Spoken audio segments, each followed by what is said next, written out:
I wish to welcome you to the Superintendent's Workshop being held at the Joe N. Eilert Jr. TEC. I ask that of respect to everyone, please silence all electronic devices.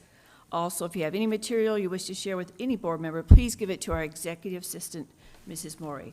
We will take a break every 2 hours or if needed before that. And the purpose of the Superintendent's Workshop, and Dr. Moore, before you begin with your presentation, I just wanted to add one discussion item, please, and that is on the Commitment to Unitary Status 2750. I just want to discuss it before we move forward, since we repealed 2130 last night. So I would like to recognize the Superintendent to explain the purpose of the workshop. The floor is yours, Dr. Moore. Thank you, Madam Chair. The intent of this Superintendent's Workshop is to present items for board feedback and discussion. At some point, these items will come before the board during a business meeting for approval. The items today, A through E, will be presented by Mr. Bruce Green. Thank you, through the chair. The first two items actually go together. Item A is review of the 24-25 five-year district facilities work plan. And item B is a review of the 25 through 29 five-year capital improvement plan. I'm not going to talk too much about the first one because it's simply a web template that we are required to fill out with the information that's already in our capital five-year plan. So as we talk through the capital five-year plan, just know that we are required to upload that generally by October 1st. Last year it was February before they opened it. They opened this on October 17th this year. Gave an extension to enter that information. That information has been entered. However, it is still pending board approval of the capital five-year plan. The backup does show a document that will be uploaded. And as an example, as I shared with board members in the briefing, for example, in our capital five-year plan for HVAC, you'll see an expenditure of $2,487,029.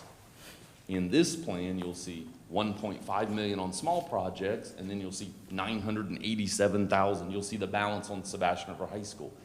So it's the same plan, but they organize it differently into different categories. So item A is simply the web submission of our five-year facilities work plan. Item B is the annual capital five-year plan. So on July 29th, we had a tentative budget meeting, and then on September 9th, we adopted the final budget, and as part of that, there was a trim notice to the community that said, here's what the millages levy. Part of that is your school capital outlay tax, or your 1.5 mil, it used to be called 2 mil money, down reduced to 1.5 mil. That generates the dollars for the capital five-year plan. In the backup that is provided, you have the budget out till 29. Again, this year are the projects that are happening, and those are security camera replacements, security enhancements, technology, a lot of maintenance to our buildings, which are 40, 50 years old. So you'll see electrical, plumbing, HVAC, roofing projects that occur. Behind that, you'll see a detail of every project at every school listed out during those years. The further out we are, the less that's still flexible. It might move up a year or back a year when you get out to 28, 29, depending on how we modify that plan moving forward. But the first year is locked in and we're operating on that plan. Behind that document, you actually have a synopsis of each single project, what school it's at, what it accomplishes, the year that it is funded, and how much that costs. This is an annual plan that is approved through your trim notice and is in the budget. For example, we discussed in our board briefing upcoming a roofing project at Osceola Magnet. We have to redo the roofing there due to leaks in the envelope, and that's budgeted under Osceola in the plan, and you'll see those funds as you move forward. And with that, I would open it up for questions. Okay, board members, any questions, comments? I just have one comment, basically and I know when you look at our capital plan, especially with our schools getting older, you'll see a lot of HVAC, the roofs, the plumbing, the infrastructure we're really looking at. And I shared this with Mr. Green and Dr. Moore for 4 years. I've been asking about the Sebastian River High School Automotive Academy to have air. It hasn't had air for 30 years since it opened, and I know we're getting chillers in there, but 6 out of the 9 months in there are extremely warm. So please put that on your, continue to ask this, please put this on notice, because, Vero Beach High School has a beautiful one, and that happened with the renovation, and I understand that. But I think in being fair to all of our kids, we've got to really look at that. That's one of my main concerns as far as what still needs to be done per school. Any other board member? I just wanted to ask if you could give some examples for the heading under expenditures, safety to life. Yeah, so safety and life, for example, when we get all of our, you'll see the inspections coming. We have our own building official who goes out and does inspections, and you might see a gutter that is sharp and falling, and we have to repair all those code. We'll get 600 violations that we find, and then we repair them through facilities. So that's our maintenance budget to repair all of those items. A door is not locking properly, something's not sealing, a lot of times the ladder, the roof access is not working. So those are your dollars for your maintenance department to repair those violations. Okay. Mr. Dyer? Yeah, I'd just like to say that just getting on the board, I haven't had a chance to thoroughly review this budget with you, which we plan to do, as we discussed. However, I understand that it's really a 1 year. We're really talking about this year because it's updated every year for the next 5 years. So we have another chance to do it. The only thing that I pointed out this morning is that currently our facilities are only 74% utilized. I think that we need to understand that as we look at our long-range capital. Obviously, we need renovation, but we probably also need to creatively think about how we better utilize the facilities we have in the long term too. So I look forward to getting into the detail with you and really understanding this capital budget, and as we've discussed before, some real deep dive into the current budget as well. So certainly we will have a lot more robust conversation before we get to having to approve this for next year. Thank you. Any other board member? All right, continue on. Who's next? So item C is the Educational Facility Supplementary Plant Survey. So as we discussed in board briefing, there are 3 small pieces of property, and in order to even possibly put those up for sale or to see what we could get for those, you have to put them on the fish report as surplus property. So this step is not selling the property. This step is adding them to our plant survey so they could be put up for sale. Those 3 properties are in the backup where the old school district office used to be. Right across the street was a small parking lot. We get calls, we have to mow it, it's got some asphalt, there's some liabilities, it's not usable for us.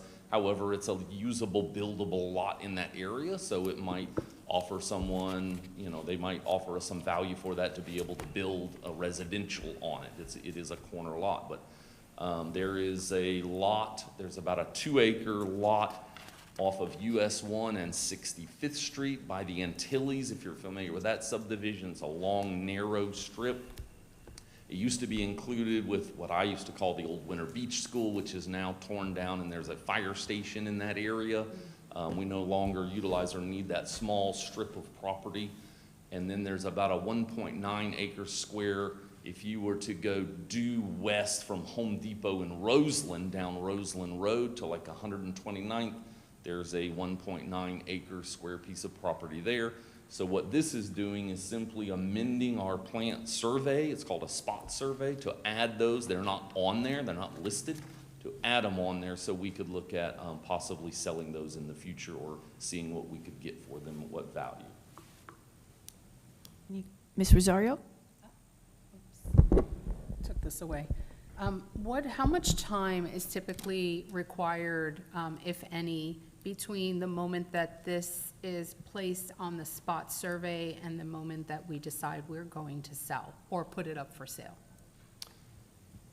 So if we were to put it up for sale, we'd be bringing back an item, so it'd be on a board agenda item if we were going to do that. I think if it was approved and it was added to the survey, once that spot survey, which probably is gonna take about a month just to get through the process, And then once we had approval for that, then we could discuss what to possibly do with the property. So it takes about a month? Yeah. Before even having the discussion? Yeah, so it's about not- whether it should be, okay. So we still have a little bit of time. Yes. And then what's the process then at that moment, putting it up for sale in terms of the school board? So, Like, what's I've expected on our part? Yeah, so I've done some research with a variety, with the county, with St. Lucie County School Board, and several others, and there are some bids that we can use for realtors who do maybe like a flat 3 or 4% commission for governmental agencies that we could piggyback. It would be a no cost to us. They would do the marketing, the research, the whatever, and if they brought us an offer that you approved, then they would only get paid based on that commission, but it would be the terms and agreement of whatever contract we piggyback to use. Did you find out, and I don't know if I asked you or Ms. Shattuck, did you find out about the first right of refusal for charters? And if that is indeed the case, because I know that there is a first right of refusal for them for other things. For What, facilities, I believe for buildings, for, but I don't believe for land. that's what I don't know. Yes, through the chair. So with our charters, both in statute and in our policy, if we have something marked surplus that we allow any of our schools to have, we allow charter schools to have it on the same basis as we do other schools. If we're not allowing any of the schools to have it, then it doesn't apply. No, but that's not what I'm asking. This isn't about saying, well, we have an extra, TV. And so we're going to put the TV out there so that any school who wants it, we're also going to offer it to our charters. That's not what I'm saying. I'm talking about property that we have, the same way that if we had a school building and we were going to do something with that school building, they have the first right of refusal. Now, do I have the law pulled up? I don't know where it is. And it might not be first right of refusal. I don't know if there's another name for it. But maybe we just need to look into it since we still have a little bit of time. I just want to make sure that we're following everything and that we're not missing like one item that we're just supposed to just notify and say, hey, in case you're interested, we're going to put this up for sale next week or next month.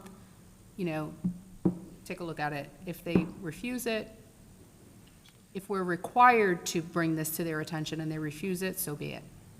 But I just want to be able to make sure that we cover all of our bases on that.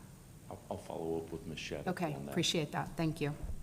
I also know that there is a big need for workforce housing or affordable housing in Indian River County, and I would hope, even with our teachers and our staff. So I would hope that as we looked at surplus land, that we also thought about how we could use it for workforce housing to serve not only the district but the community. A good point, and we've met several times with various workforce development groups Yeah. and organizations, and I've actually sent them all of these parcel IDs, all of the everything about them to determine if it was large enough for them to use, and these are pretty small pieces of property to do something, large. But I have shared all that information with them, yes. So we definitely are looking at that. We should. Thank you, Mr. Dyer. I remember talking to Mr. Fagan about this with the land and charters first, right? He did not, if I remember correctly, that did not pertain to land, but, you can double check on that. But I remember when we talked about this before, I asked him, but obviously we double check on it. Certainly double Any check. other comments from board members? Okay. Item D, we've discussed several times. It's the release of a final payment to Remnant Construction for one of our single point of entry security projects. Under state statute, we cannot pay a contractor until an architect has signed off that the building was or the project was built per specs and the mechanical works as efficiently as it was. We've had an architect sign off on that, and on the agenda tonight, the certification will be on there. And this is to release the final payment of $20,942.81 to Remnant Construction for the completion of that project as we have discussed. Any comments from board members? Okay, thank you. The final item E is approval of the 24-25 3% salary increase for all non-bargaining employees, and I want to share some information that's on tonight's agenda that wasn't on the workshop. As you know, we had settled with the teachers, and the teachers really have three components to their salary adjustment. One of them is some teacher salary increase allocation from the state, roughly $1.1 million, that was used to increase base teacher salary, and once you meet or exceed that, it could use for salary for all instructional staff. And then they have performance allocation and retention allocation. So those components were settled, and then with our CWA union, we negotiated a 3-year contract with 3% increases this year and next year. So this is an alignment. These are all of the employees who would not be covered under that. These are non-bargaining. These are administrative assistants and executive assistants. These are people at school, professional, technical, and that is for the 24-25 school year. It affects approximately 277 employees, and the estimated cost is $725,000. Ms. Rosario? Dr. Moore, excuse me, you, when your contract was approved last, you said that this was not going to apply to you? Correct. Okay, just want to make sure. I have been given that direction.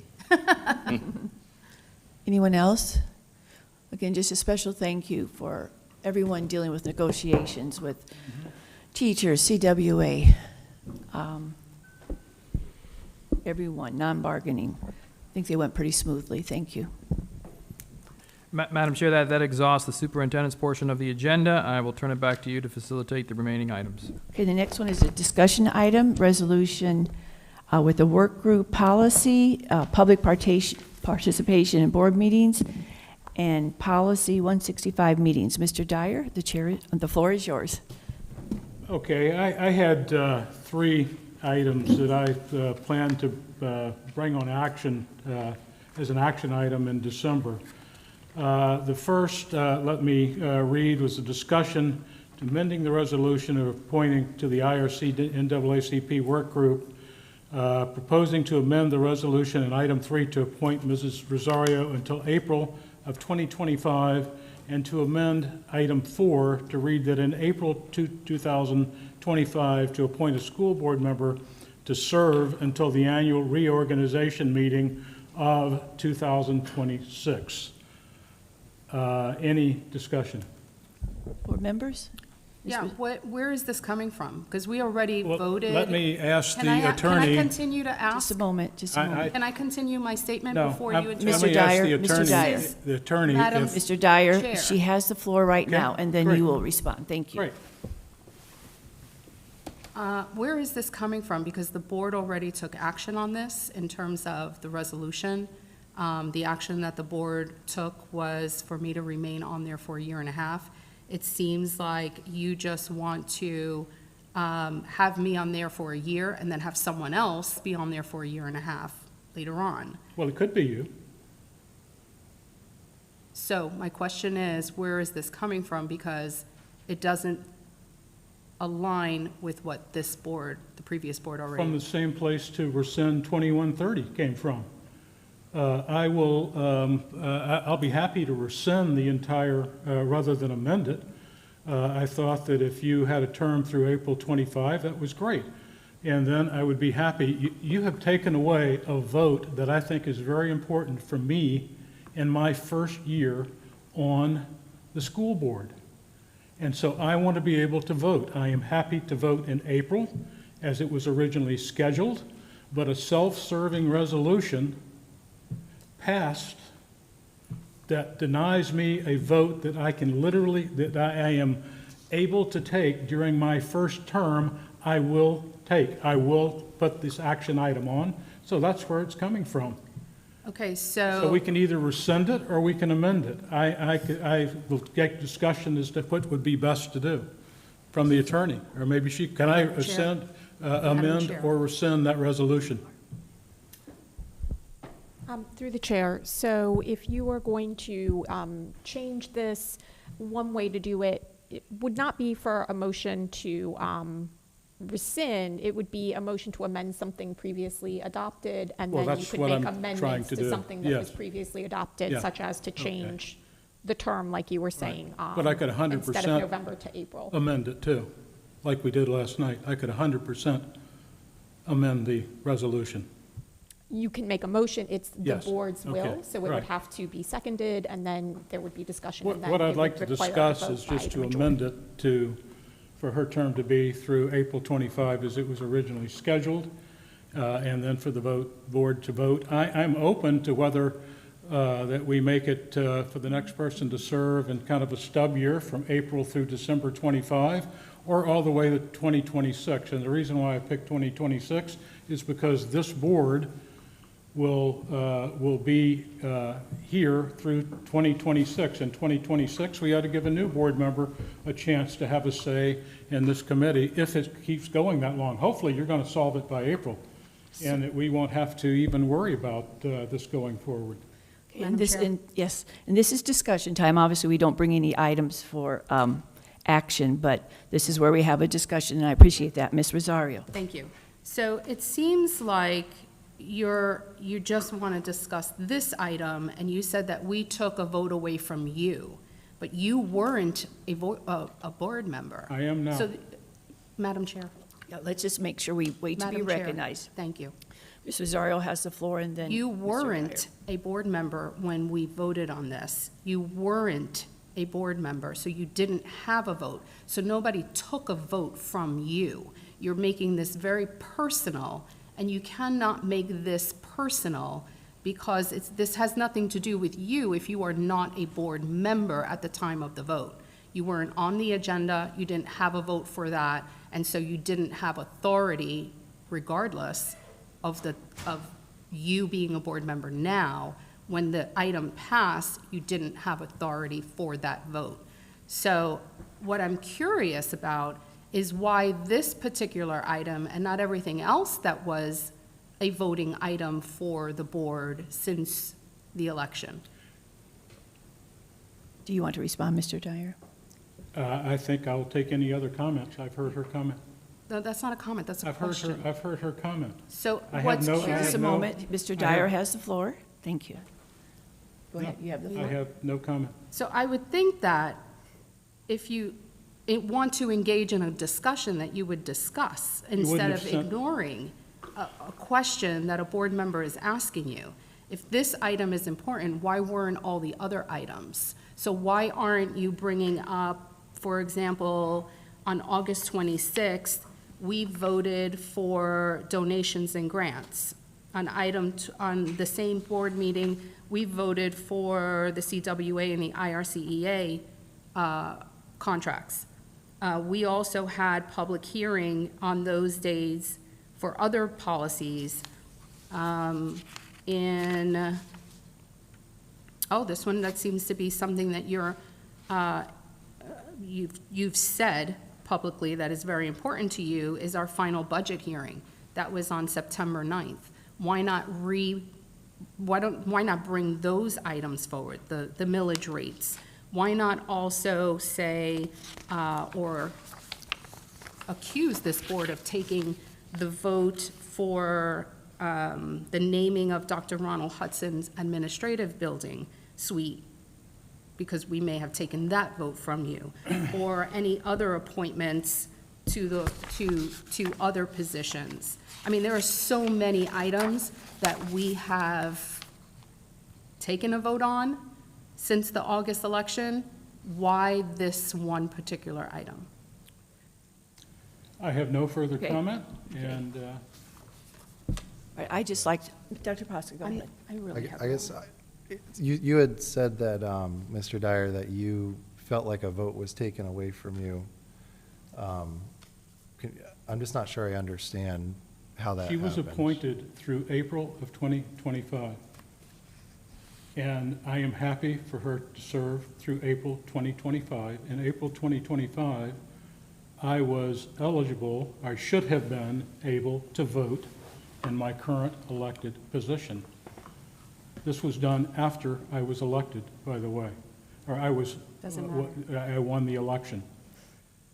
I would like to say that I am open to doing it to 2025. I understand the need to get it aligned with the organizational meeting, and I'm happy to do that in 2025 versus 2026, and have another vote from April through November 2025. But this is what I'm going to bring, and I appreciate the comments and hear you, but I will bring a motion to amend at the next meeting.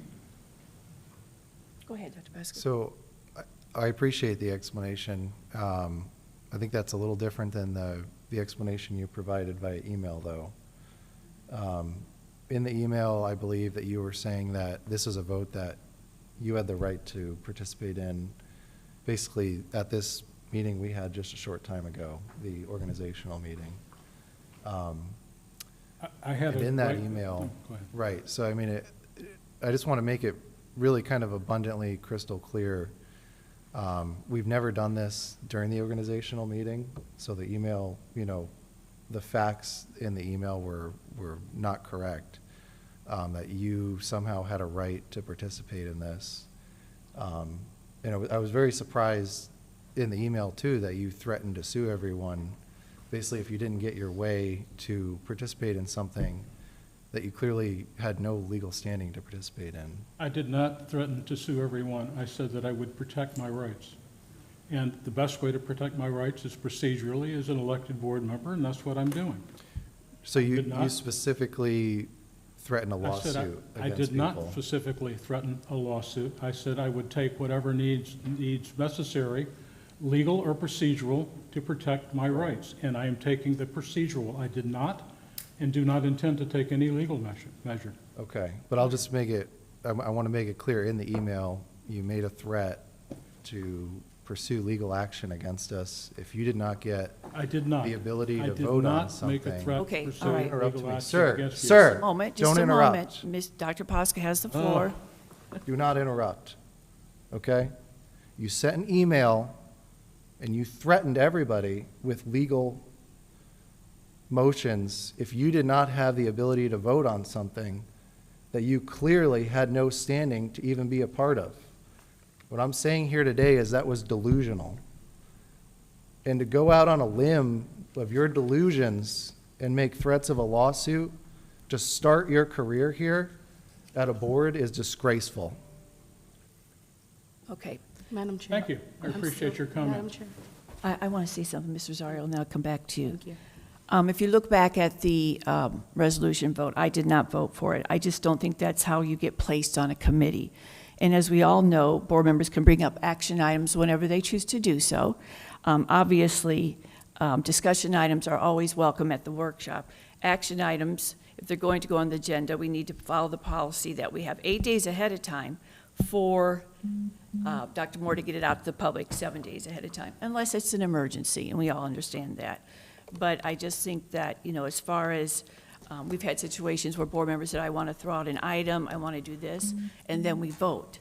So, board members do have a right to do that, and Mr. Dyer brought this forward for discussion, and then we will continue from there. But this is just the opening part of, where we want to go with this. We discuss it. If he wants to move forward with an action item, he can do so in the appropriate manner, and then the board votes. So, Ms. Rosario. Yeah, so, Mr. Dyer, today is your first day. You have interrupted board members. You seem to be really curt and almost, I don't want to say with a vengeance, but almost with a personal agenda. And I don't see how that would bring board unity. Mrs. Berenborg mentioned yesterday about taking some items off of the agenda for the purpose of board unity. Do you believe in board unity? Mr. Dyer, if you want to respond, you can. That's up to you. I think based on her action in previous board meetings, there is no need to respond to that question. Okay. Okay, All right. I'm not done, Yeah, Madam Chair. Okay, go ahead. So you clearly don't want to have a conversation. You clearly don't want to discuss. You clearly want to be rude and disrespectful. I mean, what I see, the only difference, your speech earlier today said that you wanted to take politics out of the board. You wanted to take politics out of the board, as the board functions, and that there's no place here for politics. Yet the only thing that you find to be important enough to add to the agenda for an quote-unquote item that was taken from you, which you had no legal right to, and you had no legal standing for, to vote on it, and yet that's still the item. The only thing that's on that item that is clear is me. And so as far as I'm concerned, that's personality politics 101. It is wrong. It is not something that we have done. No matter how many times we can disagree with each other on this board, there is not one thing that I can recall that this board has put on the agenda just because we didn't like the way an outcome was. We honor the outcome, yes, indeed. In fact, there was even an item that Mrs. Berenborg put on that she said she didn't like it. She put it on for today. She even removed it in the spirit of board unity. Yes, indeed. So we admit when we don't like the outcome. We can agree to disagree. Not all boards are 100% functioning, but we do respect governance, board governance, and we do respect that we are here to do a job and not to attack a particular person. You, sir, are attacking me. You, sir, sat here on your first workshop to try to remove me from a position that you had no right or authority to vote in. Now, you may not like me, but you should respect that the majority of the board voted for that position. And, sir, that is not nice. It is not right. It is wrong. Did you respect that 5 out of 5 board members voted for 2130, and you changed that last night? Okay, I'm just going to ask, I mean, I think. Wait a minute. Okay, just a wait, Let me moment. ask Madam the Chair, attorney, wait a do I minute. have a right to Wait, amend what is this this? resolution as a sitting board member? To propose to amend this resolution? Through the chair, under Robert's Rules of Orders, there is procedure for making a motion to amend something, can you hear me? Making a motion to amend something previously adopted. So what that would require is placing it on an agenda, which you have stated your intent to do in December, and then you can make that motion, and then it would be subject to getting a second, having discussion, and then it would carry if there's a majority. Thank you, I appreciate you. Okay, Ms. Rosario, and then Yeah. yes, I will. You know, I think you're mixing apples and oranges here. One thing has nothing to do with the other, and that's what I think this board does well before you, obviously, is that we have agreed to certain things and we have voted, whether you're on the majority or not. If something passes, it passes. If something doesn't pass, then it doesn't pass. In this particular case, you keep bringing up 2130 as if it makes a big, one thing has nothing, the resolution and 2130 are two separate things. So please don't get them mixed up. 2130 passed, yes, but then it came back to us and the board took procedural steps, and last night we voted to have it removed. In fact, sir, we had it removed with the superintendent's blessing because he wrote another policy to replace it. So please don't get it mixed up. Please do not overstep that boundary and mix one thing with another, because that is not good board governance. Okay, the one thing I'd just like to say, I think we've all said our part of what we want to do. And I appreciate the comments. And, okay, I'd just like us to move on. If Mr. Dyer wants to bring this as an action item, as we all I know. plan to bring another action item in December, Okay, and I would like to read the action item. It is John, to did you move on? proposal to amend. Madam Chair, just hold on just a minute. I'm going, before we go to that next one, Mr. Dyer. It's just that, you know, whether we are for it or against it, when it comes to a vote, we can have our discussion and we can move forward. So, and all board members have done that at one time or another, where we bring something up, it's voted in, voted out, that's the way it is, as far as action items. But this is a time where we discuss. And- Now- okay, just a moment, it's on the Yes. floor. yes. The time we discuss, and we just have to be careful that We are talking about what the issue is, not who the issue is. Keep it to, I guess you could say, the focus of this discussion item.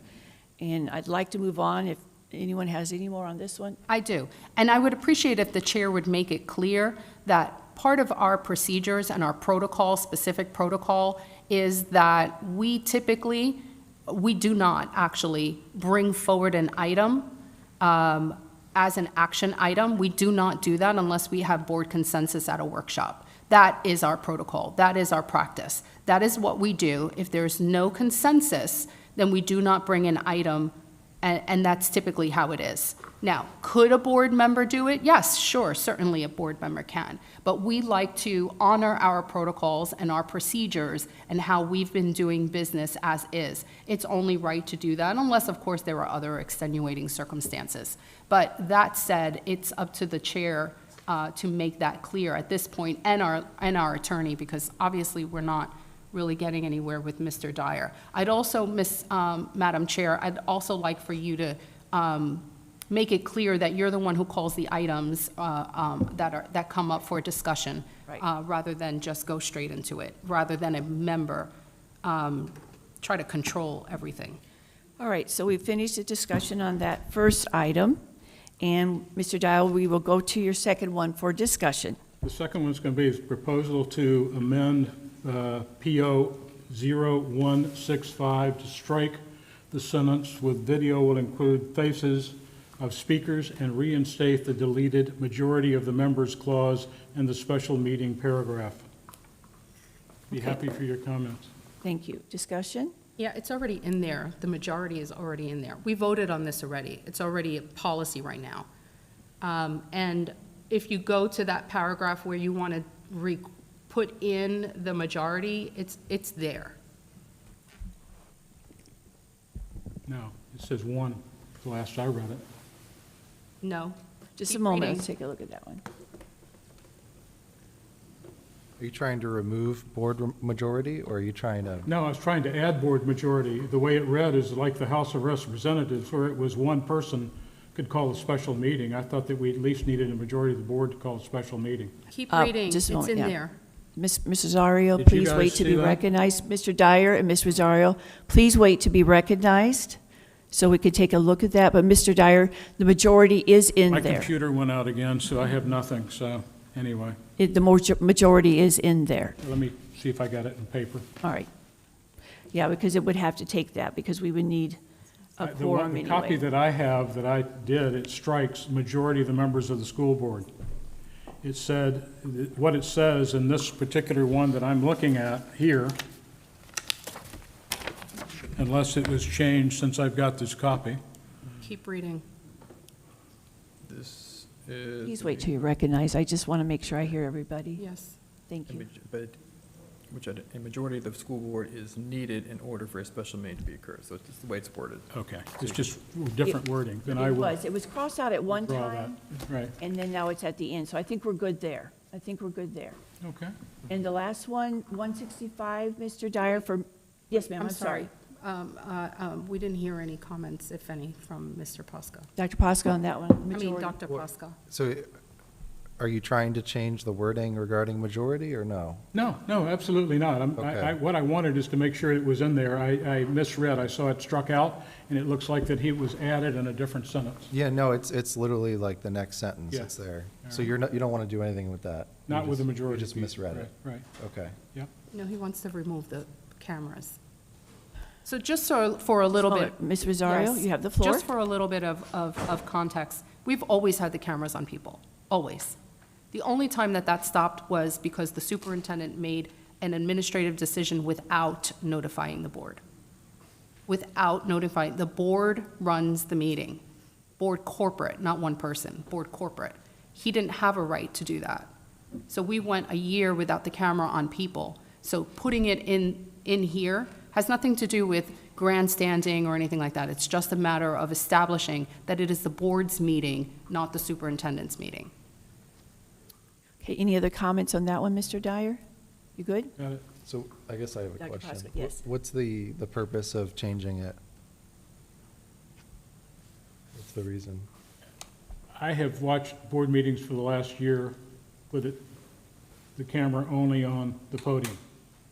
So if it was done before, I have not seen those board meetings. I think that it creates political kabuki theater that we really don't need. We need to professionalize this board. And I think that that just adds to something.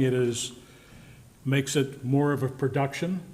I think that it is not necessary. I think we capture the comments and we capture the board and we capture the meeting adequately with the way it's been done for the last year.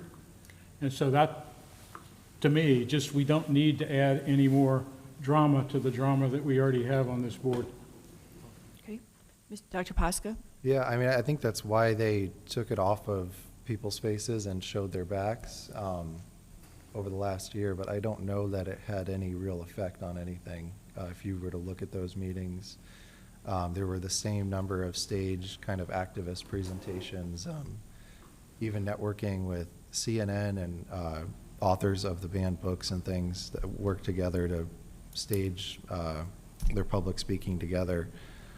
So I don't see that it had any change in the outcomes. So I mean, I'm not sure, you know, I guess you had stated earlier today that your focus was on education and the kids, and that was your motivation. I'm just not seeing that in the items you're bringing here today. Okay, Yeah. great. All right. Madam- Ms. Rosario, yes. Yeah, also just a little context, Dr. Moore could actually confirm, as he confirmed last night, that the videos are not an issue, putting cameras on. It was his recommendation yesterday that the policy pass as it was written. Again, before a year ago, forever, for as long as the cameras were available, they were on the people. So we've never had an issue. The only issue was one meeting that was a controversial issue, but that was it. And so just bring it back to where it is. It's the board's meeting. It's not a big deal. Leave it as is. Leave it alone. Dr. Moore, you want to enlighten me on that? No? You have no comment? Through the chair, as I said in workshop, and it was discussed, Ms. Rosario was correct. When it was a workshop, I said I don't necessarily think that belongs in there. I think that is the responsibility of the superintendent. Can we do it? We're doing it right now. Hello, everybody. So do we have the ability to do it? Yes, we can do it. Do we do it in previous years? Yes. And I think the driving motion for me was when an individual came with a Ku Klux Klan poster that he put out. That was the first meeting, and the next meeting was in fact when we had a number of issues. But at the end of the day, this is a policy, and as the board directs, I will follow. Yeah, thank you. Okay, And thank you. may I, Yes, Madam one Chair? more. Yes, ma'am. The other thing with regard to not having cameras on people, what I have seen is an uptick in videos that have been AI generated based on people, because you can't see their face or you can't see them talking, but yet people are editing the videos based on whatever is in the back, and that poses a serious issue with regards to defamation and obviously, you know, changing videos that you really shouldn't do. That, to me, is clownery that we shouldn't have. Whereas if we have the camera exactly where it should be on the person speaking, we're able to actually have our own record of who's saying what. Okay, any other discussion? I have one other. Okay, I that just want to add placed one on thing. there. Going- I'd want to discuss Hold on, putting the. just a moment, one thing, Oh, I'm sorry. I was just going to say on the, I've been watching board meetings for over 40 years. We haven't always had it on the face of the person. I don't think most people come to get their face on TV. I really don't. I think they come to share their agenda. This is the policy, and obviously we will honor it, but I think most people are coming here to really share what they want to share with the board. And to me, that's the most important thing. But as far as the policy, having it on their face, that's the policy, so we'll go forward. All right, Mr. Dyer, I think you have one more, I'm sorry. Lastly, I said I wanted to discuss, and really the discussion, I have no proposal at this time, of putting the business of the board and the kids first on the agenda. I think the board needs to be more professionalized and prioritize the work that we were elected and charged to do. We need to be fresh and engaged. I'm not married to the time that I put in there at 3:30, just the order of the agenda. And that's kind of what I wanted to discuss. I mean, there are other school districts that do the school board meeting first, and then followed by the awards and presentation and public comment.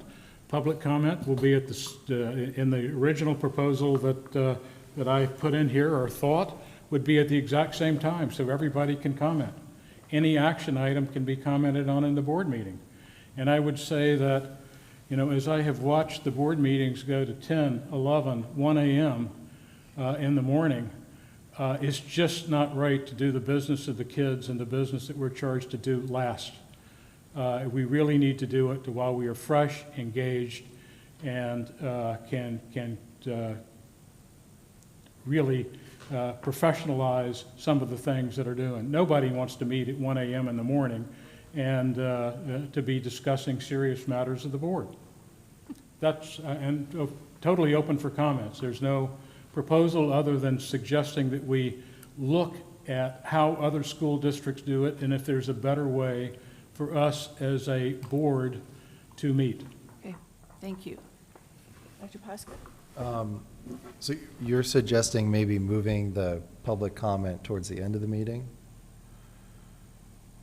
Not if we start at 5:30. I wanted the public comment to stay exactly where it was at 6 o'clock in this proposal, so we would still get public comment, that you could get anybody that wants to come in, people with kids in school, people that work, they could come at 6. We'd still do the awards at 5:30, start the regular board meeting at 3:30 while we're fresh.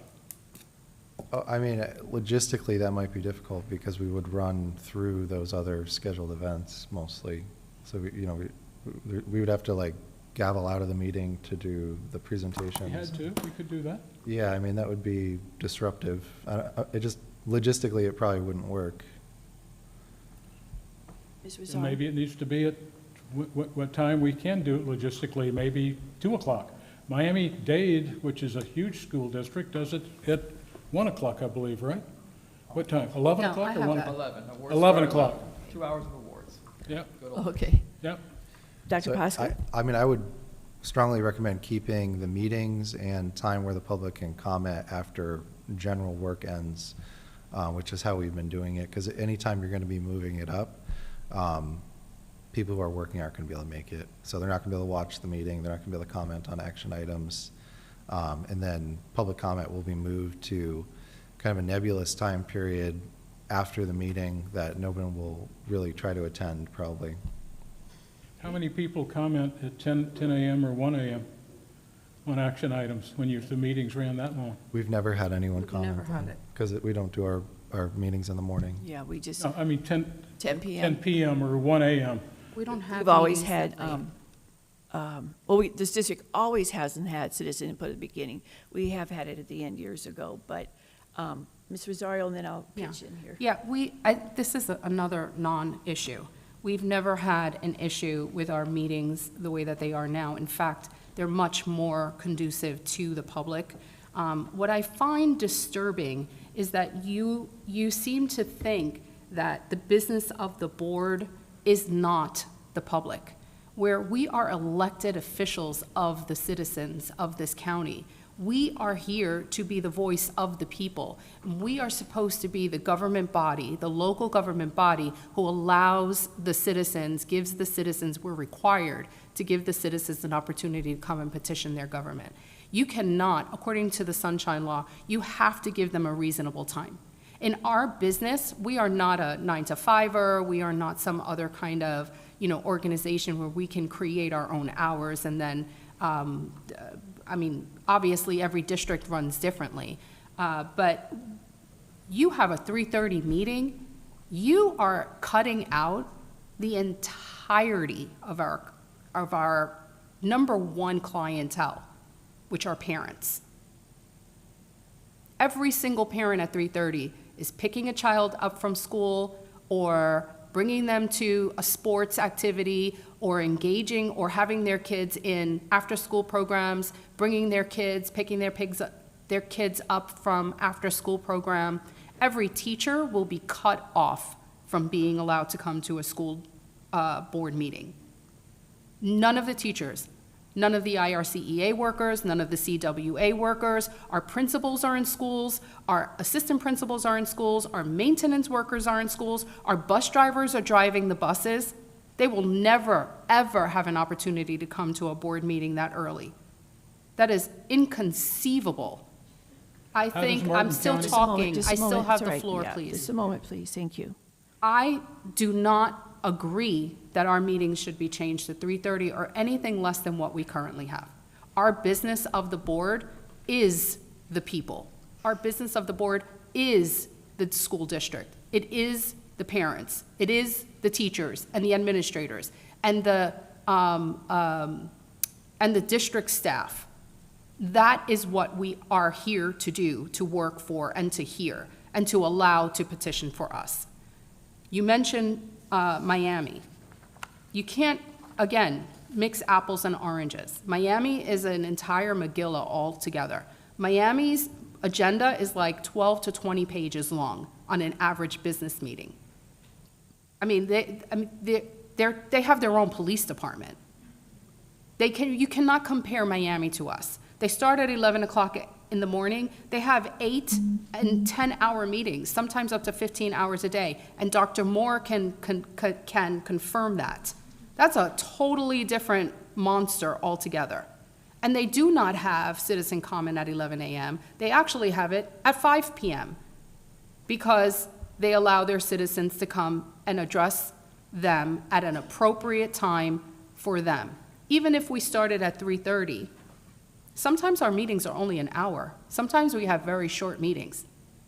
So 3:30 to 4:30, and then what are you going to do for an hour? Sit and twiddle your thumb until somebody shows up? It just doesn't make any sense logistically. It's not appropriate to do that.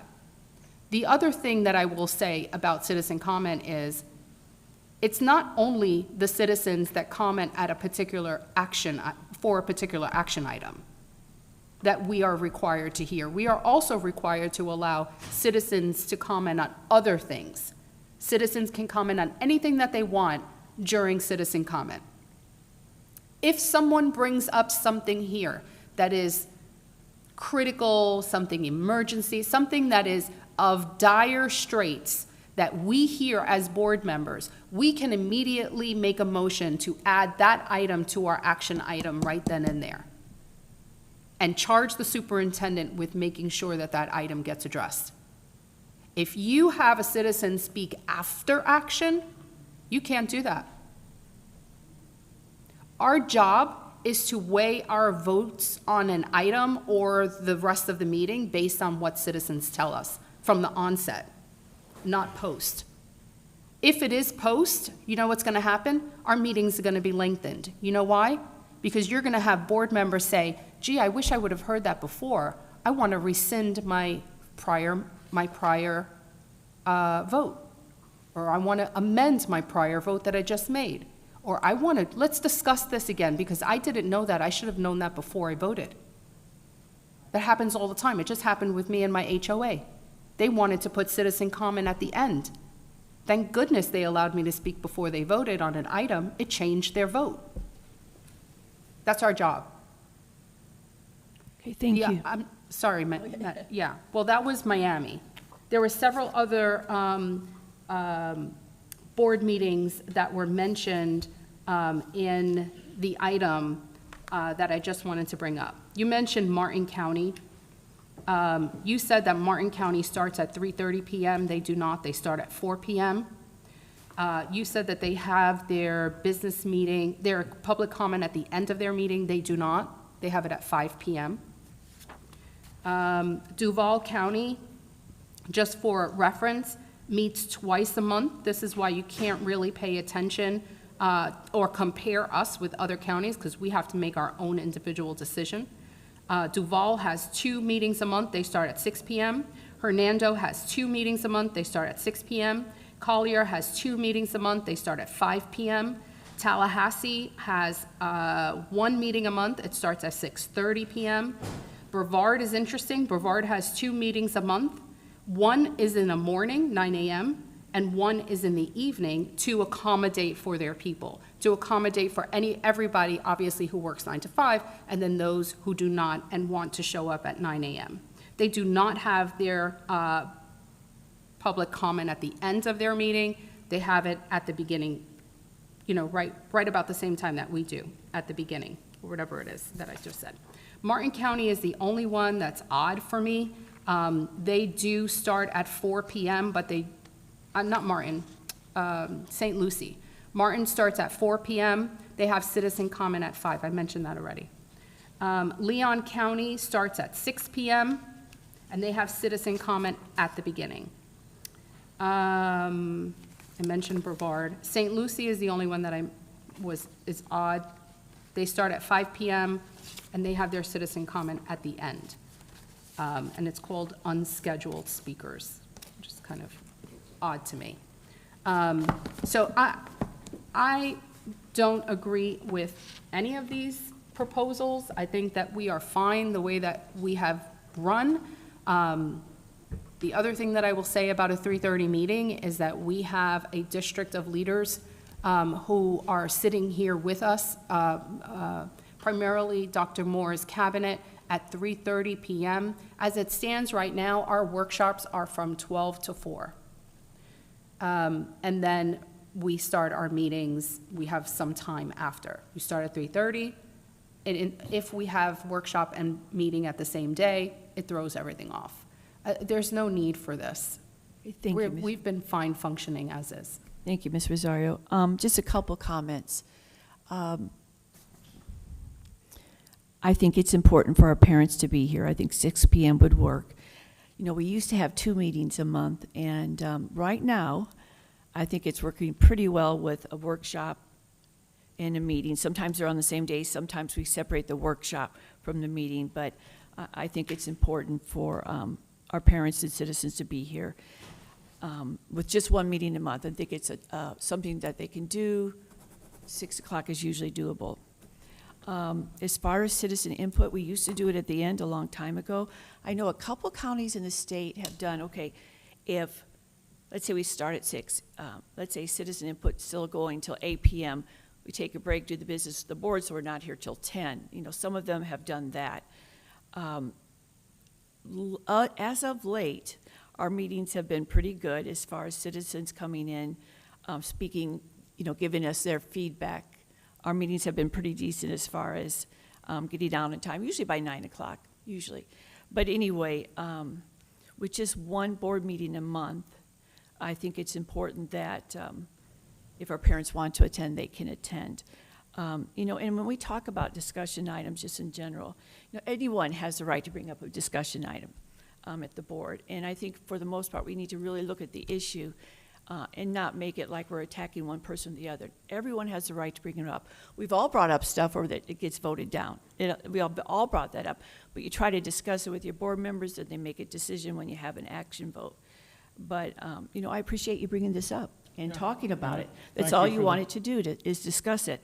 And I remember as a new board member, the first time I pulled about 3 things, I said to Dr. Moore, I guess I should have notified you. But anyway, before we go on to, I had one discussion item. Do you want to say anything, Mr.? I was just going to say, I think it was a good discussion, and I really appreciate the research that Ms. Rosario did on the other school districts. That's really what I wanted to know. Is there a better way to do things? Thank you. And if there's not, there's not. But I think it was a decent discussion, and I appreciated the input. Thank you so much. Okay. Madam Chair? Yes. I just want to make it clear also that through the superintendent, you all received an email of emails that came in from citizens. You all should read their comments on this particular item. 48 emails have been received, and several more have come in. And there have been some Facebook posts that are also in your email. Every single one of them rejecting this proposal. So as elected officials, we should be the voice of the people, and clearly the community does not want any changes with our board meetings.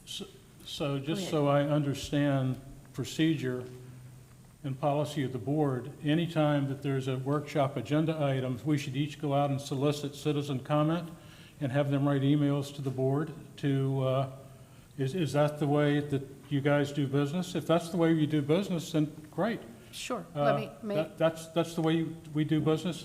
May I? Yes, go ahead, Ms. Rosario. Sure. Let me answer you with the non-answer that you gave me, because when I asked you questions, you said no comment. So I will comment. That is up to you. You are certainly, as the elected official, certainly allowed to seek input from community members on any item that is before the board. That is your right as an elected official, because again, it is not your voice, it is not a personal voice, it is the voice of the people. Terrific. And if you want to make the right decision, as a board member, I wouldn't be able to guide my conversation right now without citizen input. Now, does that happen all the time? Maybe not, depends on the issue, but that is certainly an individual choice that you would have to make on your own. No one asked the community to email a particular one way or the other. What was asked was, what do you think? Please let your board members know. And that is absolutely 100% allowable, it is legal, and it is totally fine. I'm not Because talking- here is the proof. The proof is in the pudding. This is what the people say. When we make decisions here, we have to be thoroughly informed. And if there is a controversial item, there couldn't be anything better than to go to the people and show evidence for where someone stands on it. Okay, thank you, Ms. Rosario.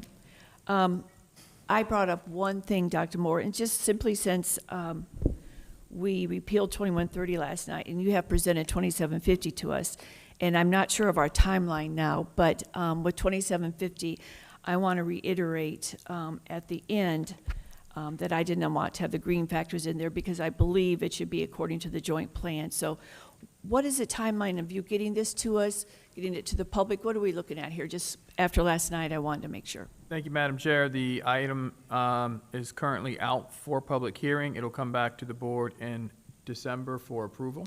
So in December, it will be before you. And in that item, what about the green factors? The modifications were made based on the last board Okay. discussion. I don't think we included the green factors. We made a slight modification, so they were not included. Would you please send me another copy of that, Oh, please? absolutely. Sorry. We'll send it to all. Thank you. I can't remember if that was crossed out or not. All righty, before we, Wait, Matt, wait. yes, go ahead. Wait, I'm sorry, Madam Chair. yes, Can we just go through that again, because I'm processing what you just asked for. Did you just ask for the policy that's out for public hearing just to make sure that the green factors were not on it? Okay. yes, ma'am. Yeah, because I do recall that we agreed not to put those green Yeah. factors on there. And the main reason for the public watching was that the 2018 joint plan is the legal document. And in the legal document, we have 10 components. Of those 10 components, probably the most important one was student achievement. And the green factors did not list student achievement as one of them. So I just want to make sure, you know, for our public to understand that, because I had some questions about that last night, because we had another 2130 added that had been made changes. Dr. Moore said should not be on the agenda. I had calls on that after the meeting, so that's all I'm asking for, because I think it's very, very important Yeah. for the DSEG work group. Yeah, and I think we had full support on that one as well. But you never know. Mr. Dyer might want to pull that because we took away his vote. No, you know what, Ms. Rosario, that's personal. Let's not go there. No, it's work. Every It's work. He was legitimate. Every- He was seriously concerned. every It might come back. position that we have, everything that's coming to us, we should look at the issue and not attack personally. We all have different opinions, This and I isn't a get that. personal attack. I said, according to the policy. Just a moment, could you wait? Sure, I still go have the ahead. floor. I just think that, you know, if you look back on this, it's some personal things, and I don't think that is necessary. As far as the policy, with this one, 2750, I'm glad Dr. Moore wrote that the board looked at it. It's going to go out to public hearing. Well, since we lost the other one last night with repealed, I want to make sure we have something in there. No, I'm with you 100%. We are on the same page. 2750 is in public hearing, but again, Mr. Dyer may choose, that's not personal, that's work. Mr. Dyer may choose to pull that too, because he may feel that that is one that we took a vote away from him. I will not choose to pull that. I will vote for the affirmative on that one.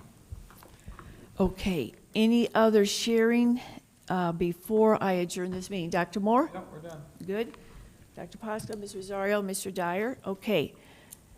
We will begin tonight at 6. No awards and presentation tonight. Awards and presentation. Just double checking. And I hope everyone has a good afternoon. The meeting is adjourned at 1:50.